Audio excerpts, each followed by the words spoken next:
بھی نظریے یا عقیدے کی یا کوئی کنڈیشن اپلائی نہ کی جائے جس کے اندر آپ کو کیسا لگے گا اگر کسی بھی انسان کو میں کہوں کہ میں تم سے تب پیار کروں گا جب تم اچھے مطلب ایک ایسے ایسے میرے مطابق جو میں سمجھتی ہوں کہ ایک اچھا انسان کا ہونے کا یہ تقاضا ہے جس کی کوئی گارنٹی میرے پاس نہیں ہے، میں نے سنی ہوئی باتیں ہیں، سنی سنائی مجھے پڑھی پڑھائی یا مجھے میری نسلوں سے چلتی آ رہی ہیں، مجھ پہ ایک اس کو طاری کیا گیا ہے مجھے، اور مجھے یہ ازبر کروا دیا گیا ہے کہ میں ہی بہتر ہوں سب سے، اور میں اسی اپنے سانچے کو لے کے آپ کے اوپر میں وہ مطلب آپ کے اوپر حاوی کر دوں اور میں کہوں کہ آپ کو بھی اسی طرح کا بننا ہوگا، اگر آپ ایسے بنو گے تو ہی میں آپ سے پیار میرا ہوگا، ورنہ آپ میرے پیار کے بھی قابل نہیں ہو۔ تو یہ تو ایک قسم کی ایک انسانی نسلوں کے ساتھ بہت بڑی زیادتی ہے کہ ہم ان کو کنڈیشنز اپلائی کرتے ہیں، ان کے ساتھ جو پیار ہے یا جو انکنڈیشنل ہونا چاہیے فطرتاً، جو انسان کی فطرت کا تقاضا ہے وہ ہم اس میں کنڈیشن جب ڈال دیتے ہیں تو پھر ہم فار دا لانگ رن اس کے نتائج ایسے نکلتے ہیں کہ ہمیں وہی بچے جب بڑے ہوتے ہیں تو وہ بھی ہمارے ساتھ وہی سلوک کرتے ہیں بات بے بات جو ہم نے ان سے کیا ہوتا ہے۔ اگر ہم یہی کنڈیشنز ان کے آگے رکھتے ہیں آج جب وہ چھوٹے تھے تو انہوں نے انکنڈیشنل لو تو دیکھا ہی نہیں نا، ان کو تو کنسپٹ ہی آپ نے ختم کر دیا نا کہ پیار جو ہے وہ بنا کسی کنڈیشن کے بھی ہو سکتا ہے، ہونا چاہیے جو کہ ہماری فطرت ہے۔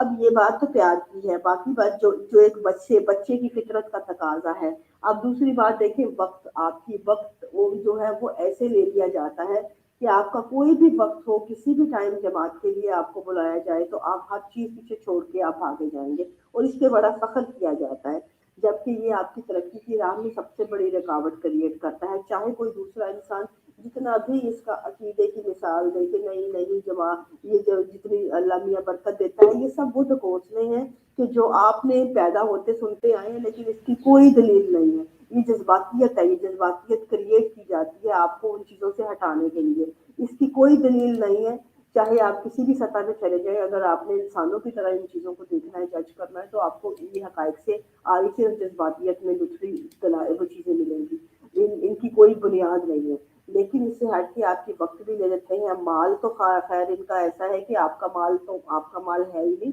وہ تو ان کا مال ہے نا، ان کے لیے بنا ہے، تو وہ تو آپ کی مال کی تو کوئی ہے ہی نہیں نا۔ ان لوگوں نے آپ کو نظر بھی آ رہا ہے کہ جو صورتحال ہے تمام آف شور کمپنیاں اور وہ ان کے پاس جا رہی ہیں، آپ کے پاس کچھ بھی نہیں ہے، آپ صرف دینے کے لیے پیدا ہوئے ہیں، بحیثیت اہم بھی آپ کا کوئی بھی مال جتنا دیا آپ نے اتنا ہی کھانا ہے کہ جتنا آپ نے زندہ رہنے کے لیے آپ کو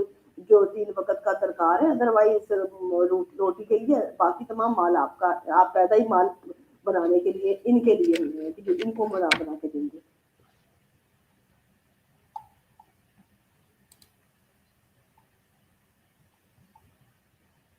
جان کی اہمیت بھی دیکھ لیں، جان کی اہمیت نہیں ہے، پیار کی کوئی نہیں ہے کنڈیشن، رشتوں کی نہیں ہے،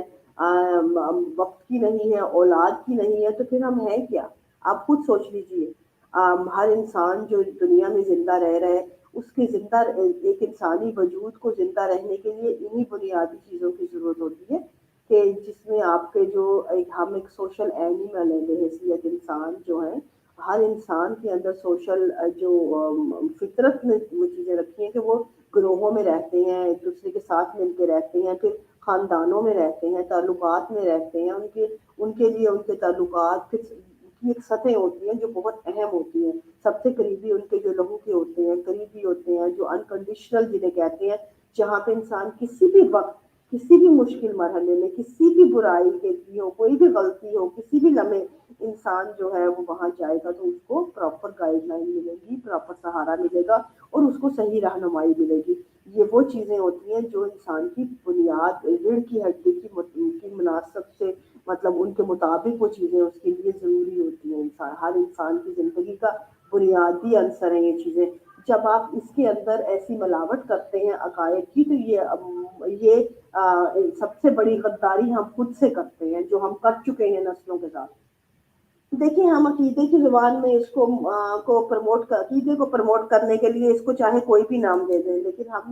ہمارے پاس ایک پیمانہ ہوتا ہے ان چیزوں کو جج کرنے کا، وہ ہے ہماری اپنی فطرت کا پیمانہ، جو انسان کی جو نیچر ہے جو ہمیں جو اس کی ضروریات ہیں بنیادی فطرت نے رکھی ہوئی، ہم اس ہر پیمانہ اس کے ساتھ جج کریں گے. جو چیز اس کے ساتھ کانٹروڈکٹ کرے گی وہ ہم اس کو معیاری نہیں تصور کریں گے. سمپل میرا تو یہ پیمانہ ہے، جو چیز بھی انسان کی فطرت کو رد کرتی ہے اور اس کی جگہ پہ ایک نئی چیز کریٹ کرتی ہے جو فطرتاً مختلف ہے ہماری جو ہمیں ہونا چاہیے، تو ہم اس کو غیر معیاری اور ہم اس کو نہیں مانیں گے. میں آپ کو سائڈ پہ کروں گی. میرا تو سمپل سے یہ پیمانہ ہے اور اس کی روح سے میں بات کرتی ہوں. میں نے جو بھی ابھی تک باتیں کی ہیں کہ یہ ہماری فطرت کے خلاف ہیں چیزیں ساری جو ہم پہ مسلط کی گئی ہیں، اور اس کو باقاعدہ ایسا پروموٹ کیا گیا ہے، ایسے خوبصورت انداز میں جسے کہتے ہیں نا، بڑی پیکیجنگ خوبصورت کر کے وہی مال دیا گیا ہے جو مال اب ثابت شدہ ہے. پہلے ہوتے تھے، پہلے بھی یہی عقائد کا یہی معیار تھے. یہ نہیں کہ اب بھی وہی، اب پہلی دفعہ یہ ایسا معیار بنا ہے، یہ ہمیشہ سے یہی معیار رہے ہیں. لیکن اب کیونکہ بات سوال یہ اٹھتے ہیں کہ اب ہمارے پاس تعلیم ہے، اب ہمارے پاس وہ چیزیں ہیں جو ہم معیار ہیں جو ہم جج کر سکتے ہیں، اور جو چیزیں غیر معیاری ہیں ان کو سائڈ پہ کر سکتے ہیں. لیکن اس کے باوجود بھی کہ ہمارے پاس معیار موجود ہے، ہم ان کو پراپر اس کے ساتھ گائیڈ لائن لے کے سمجھنے کی بجائے ہم اپنے انہی پرانے جو گھسے پیٹے عقائد کے نظریات ہیں انہی پہ مسلط رہیں اور ہم کہیں کہ نہیں وی آر رائٹ، تو پھر ہم لوگ جو ہے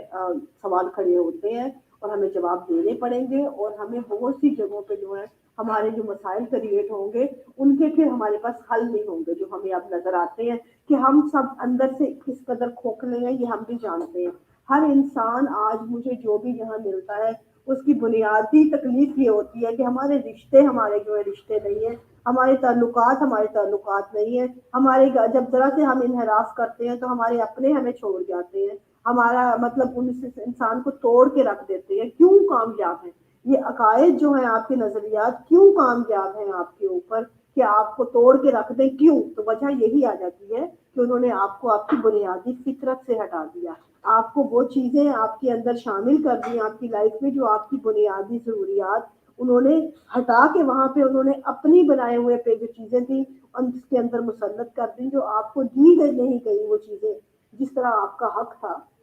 تو آپ کو ایک ریبورٹ بنا دیا انہوں نے جس کو وہ استعمال کر سکیں لیکن آپ جی نہ سکیں. یہ آپ کی زندگی ہے، آپ اس کو جینے کے قابل نہیں رہے، میں ہوں یا آپ ہوں. بحیثیت ایک عقیدت مند ہم اپنی زندگیاں جینے کے قابل نہیں رہے. ہمیں ایک ربوٹ بنا کے انہوں نے استعمال کرنے کے لیے اپنا ایک وہ پروڈکٹ بنایا ہے جو ہم پروڈکٹ کی شکل میں ہیں اب. اور جہاں جہاں پھر ہماری فکر پر مارتی ہے، عقل ہمیں سوال اٹھاتی ہے، تو پھر وہ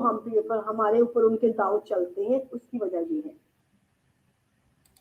السلام علیکم. میں آپ لوگوں کا سارا پروگرام سن رہی ہوں، تو گلا بھی میرا پورا تو ٹھیک نہیں ہوا، لیکن میری کوشش پوری ہے کہ میں پروگرام کا حصہ بنی رہوں. جی، پروگرام کا نام ہے عہد نامہ. تو ہمارا لجنہ کا عہد نامہ اس طرح سے ہوا کرتا تھا: میں اقرار کرتی ہوں کہ اپنے مذہب اور قوم کی خاطر اپنی جان، مال، وقت اور اولاد کو قربان کرنے کے لیے ہر دم تیار رہوں گی، سچائی پر ہمیشہ قائم رہوں گی، نیز خلافت احمدیہ کے قائم رکھنے کے لیے ہر قربانی کے لیے ہر دم تیار رہوں گی. اس سے پہلے ہمیں 3 دفعہ اشہد ان لا الہ الا اللہ وحدہ لا شریک لہ واشہد ان محمدا عبدہ ورسولہ یہ پڑھنا پڑتا تھا. جب میں نے اس عہد نامے پر غور کیا تو اس میں مذہب جو میرے دماغ میں آتا تھا، میں ہمیشہ اس کو اسلام گردانتی تھی کہ میرا مذہب اسلام ہے. لیکن جب میں پریکٹیکل کرتی تھی تو اسلام مذہب کی پریکٹس نہیں کرتی تھی، میں احمدیت کی پریکٹس کرتی تھی جو ٹوٹلی ڈیفرنٹ ہے. اسلام کے اندر نہیں آتا. ان کی سوچ، ان کی ذہنیت، ان کا رہن سہن، ان کا جو طریقے،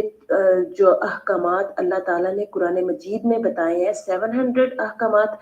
ان سے بالکل مختلف ہے. تو اس کا مطلب ہے کہ مجھے بتایا گیا تھا کہ میرا مذہب اسلام ہے، لیکن یہاں پر جو مذہب جس کی میں پریکٹس کر رہی تھی وہ احمدیت کی پریکٹس کر رہی تھی. سب سے پہلا جھوٹ اور منافقانہ رویہ اس عہد نامے میں میرے مذہب کے ساتھ مجھے کتنا زیادہ اختلاف ہوا. مجھے